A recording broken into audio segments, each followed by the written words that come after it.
Merekalah yang diharapkan menjadi penyambung lidah Nabi, tetapi mereka sangat mengecewakan. Bismillahirrahmanirrahim. Seperti yang kita tahu pada minggu depan kita akan mengadakan majlis sambutan Maulid Rasul. Mereka meraihkan hari kelahiran Nabi, tapi baginda tidak pun terhibur dengan mereka.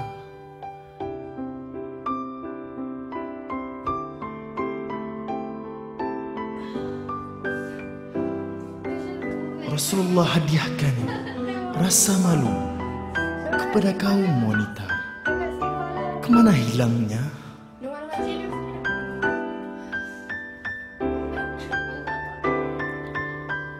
Merekalah contoh bagi generasi umat akhir zaman.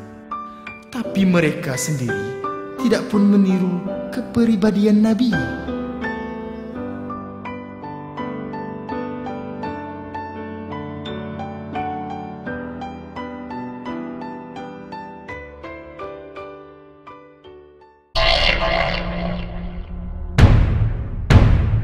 Takutilah Allah dan Rasul, berpencaklah untuk membuang ketagihan merokok.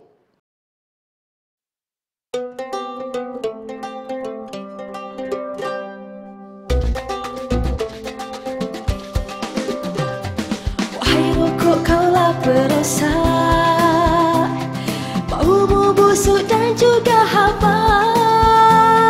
Jelagamu membuat jantung rosak, paru-paru jadi sesak dan dada berombak-ombak. Kaulah jagung pembakar wang, harta banyak habis terbuang.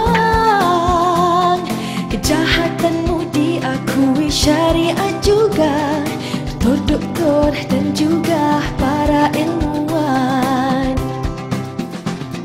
Sebab itu engkau diiklankan merata-rata, TV, radio, akhbar, tepi jalan, bahkan di kotamu sendiri.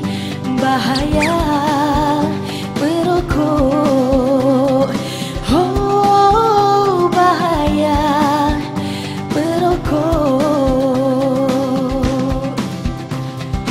Kau memendekkan umur mengikut pengakuan dokter, walaupun kau jelek tapi kau masih dirindukan. Kau memendekkan umur mengikut pengakuan dokter, walaupun kau jelek tapi kau masih dirindukan.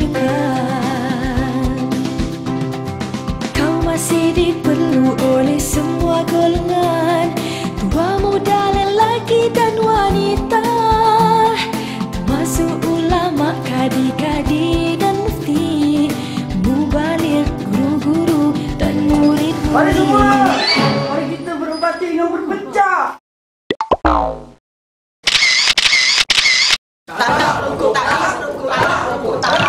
Nampaknya kau penjahat yang diperlukan, yang dihormati semua lapisan.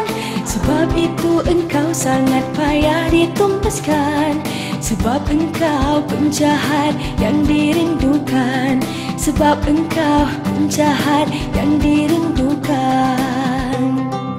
Takutilah Allah dan Rasul, katakan tidak pada rokok.